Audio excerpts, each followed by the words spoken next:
Hello friends, educational fact channel में आपका स्वागत है। हाजिर आपके लिए आज की खास अपडेट्स को लेकर दो बड़ी अपडेट्स पे बात करेंगे और दोनों ही अपडेट्स आपकी भर्तियों के रिगार्डिंग रहने वाली है।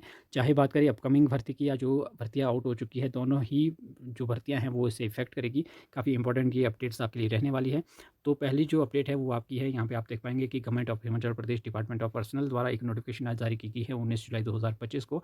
और जो आपकी अब नई भर्तियाँ हैं, जो भर्तियों के लिए नए RNP रूल है, उसके रिगार्डिंग नोटिफिकेशन है आपकी। और आपके जो जितनी भी भर्तियाँ हैं अब वो सभी एज अ ट्रेनी जो है वो आपको अपॉइंट किया जाएगा, यानी कि एज अ ट्रेनी आपकी जो है वो भर्ती होनी है। और इसमें सिर्फ ये आपकी ग्रुप सी की ही भर्तियाँ नहीं हैं, जितनी भी भर्तियाँ हैं आपकी, चाहे ग्रुप ए की है, चाहे ग्रुप बी की है, चाहे ग्रुप सी की हैं, वो सभी जो है एज अ ट्रेनी अपॉइंट किए जाएंगे। आप देख पाएंगे इसमें इंपॉर्टेंट दो चार बातें डिस्कस करेंगे। और ये नोटिफिकेशन अभी मुझे ऑफिशियल वेबसाइट पर तो नहीं मिली है, लेकिन काफ़ी ज़्यादा वायरल हो रही है और अथेंटिक है, ऐसा नहीं है कि फेक है। तो ये जो है आपकी, ये थोड़ी-सी 4 ही पेज है, इसलिए मैं ये बात कह रहा हूँ, क्योंकि पूरी नोटिफ़िकेशन में और क्या-क्या बातें लिखी है वो मैं आपके साथ शेयर नहीं कर पाऊँगा। लेकिन जो इन 4 पेजेज़ में जो बातें लिखी है वो आपके साथ शेयर करेंगे कि कितने साल में आप रेगुलर होंगे, क्या कुछ होगा इसमें, वो सारी बातें इसमें थोड़ी-थोड़ी आपके साथ डिस्कस करेंगे। तो यहाँ पे आप देख पाएँगे कि, और दूसरी जो अपडेट है वो आपकी टीजीटी भर्ती के रिगार्डिंग भी है, तो उस पे भी हम आएँगे बाद में। एचपीआर से रिलेटेड है वो।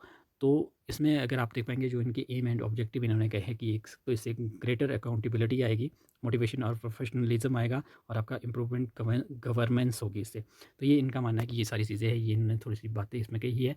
और अगर यहाँ पे आप देख पाएँगे डेफिनिशन वगैरह इन्होंने दी है। जॉब ट्रेनिंग क्या है? Means a person engaged for training and acquiring experience and stability before appointing या रेगुलाइजेशन।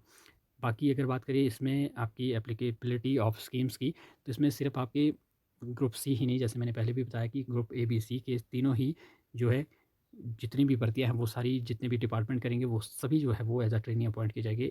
जो एक्सेप्ट जो आपके एनेक्चर ए में कुछ एक जो वैकेंसीज है, कुछ एक पोस्ट के नाम दिए गए हैं, वो नहीं होंगे। बाकी सारे ही आपके एज अ ट्रेनी जो है वो अपॉइंट किए जाएंगे। अब प्रोविजनल की बात करें तो क्या क्या इसमें प्रोविजंस है वो आप देख पाएंगे यहाँ पे कि under the scheme new arrangement shall be made in all department of the state government where job trainees are required for group A, group B, group C post services.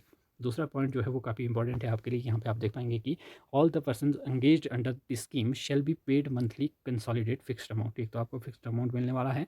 The service of the person engage under the scheme on completion of a 2 years period as job trainee in the relevant financial year shall be considered for regularization in the succeeding financial year as per instruction issued by the government for time to time, subject to passing of qualifying examination और efficiency bar test successfully। तो ये इन्होंने कहा है, जो आपका ये as a trainee appoint किया जाएगा वो तो आपका 2 साल का रहेगा, लेकिन 2 साल के बाद हो सकता है कि आपको कोई एग्ज़ाम भी जो है वो पास करना पड़ सके। इस तरह की जो है इसमें बातें कही गई हैं। आप यहाँ पे देख पाएंगे कि subject to passing of qualifying examination और एफिशिएंसी बार टेस्ट सक्सेसफुली। तो ये वैसे हो भी सकता है, या इसको मैं जो है वो चेंजेस भी किए जा सकते हैं। गवर्नमेंट पे ही डिपेंड करेगा ये कि किस रूल के तहत जो है आपको रेगुलर करना है। लेकिन बेसिकली ये बात ये है कि 2 साल तक जो है वो आपको एज अ ट्रेनी रखा जाएगा। इसमें चेंजेस भी हो सकते हैं, वो सारी बातें बाद में आपको क्लियर हो जाएगी टाइम टू टाइम। इसमें इन्होंने ये बात तभी इसमें कही है कि जो भी आपकी गवर्नमेंट की इंस्ट्रक्शन इशू की जाएगी तो वो आपका उसी टाइम ही पता चलेगा। As job training by no stretch of imagination will be government employ.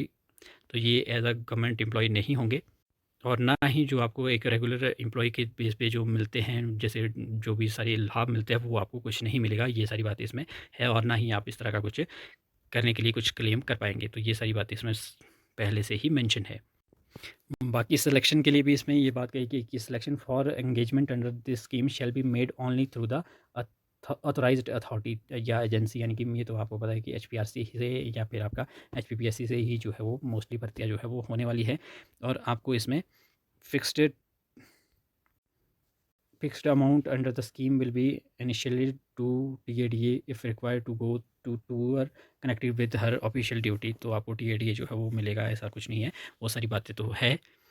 और हिम केयर, आयुष्मान भारत वगैरह की स्कीम के लिए भी ये सभी जो कैंडिडेट है वो एलिजिबल होंगे, इन्होंने ये कहा है। और जो बैच वाइज भर्ती होंगी वो भी सारी जो है वो इसी के तहत ही एज अ ट्रेनी जो है वो अपॉइंट किए जाएंगे।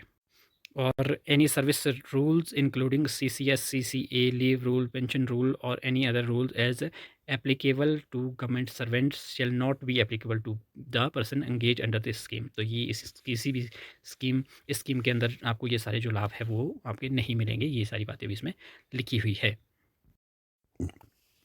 वहीं बात करें एचपीआरसी की, तो एचपीआरसी ने भी एक नोटिफिकेशन जो है वो आज अपलोड कर दी है और ये आपकी रहने वाली है सीबीटी के रिगार्डिंग। तो एक बार फिर से जो है वो टेंडर को एक्सटेंड कर दिया गया है। जो आपका सीबीटी का टेंडर होना था उसका जो शेड्यूल है वो आप कुछ इस तरह से देख पाएंगे। अब लास्ट डेट जो है, date of opening of financial bid जो है वो 4/8/2025 रखी गई है, जो आपकी एक टाइम में 3/7 थी, इस तरह से कुछ थी, यानी कि 1 महीना और जो है वो एक्सटेंड आपका इसमें पूरा हो चुका है। तो 4 तारीख तक तो आप कुछ भी उम्मीद जो है वो नहीं कर सकते हैं। अब इससे भी आगे एक्सटेंड होती है या नहीं होती, ये इन्होंने ड्रामा ही जो है वो एक तरह से बना दिया है। 2-2 3-3 बार जो है हर चीज़ की लास्ट डेट एक्सटेंड किए जा रहे हैं।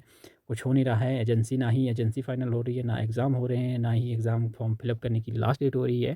पता नहीं क्या चल रहा है, क्या नहीं चल रहा है। बस युवाओं को जो है वो बहलाया हुआ है। अगर नोटिफ़िकेशन इसके साथ-साथ अगर और जो वैकेंसीज़ भी आउट हो जाती है, उतने में एग्ज़ाम का एक ये तो होता बच्चों को कि एग्ज़ाम आएगा।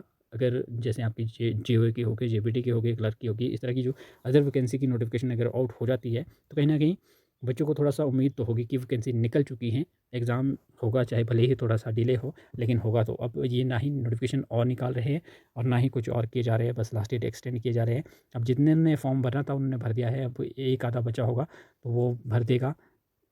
तो इसमें ज़्यादा कुछ अब होने वाला नहीं है, ये फालतू में ही टाइम वेस्ट ही हम इसको कहेंगे। बाकी जो टेट वाले कैंडिडेट है या फिर और कैंडिडेट है जिनका कुछ अभी नहीं हुआ है और उम्मीद कर रहे हैं कि 10-15 दिन में हो जाएगा, तो वो अप्लाई कर ले। जब उनका जो है अगर बन रही है एलिजिबल क्राइटेरिया तो वो अप्लाई कर ले।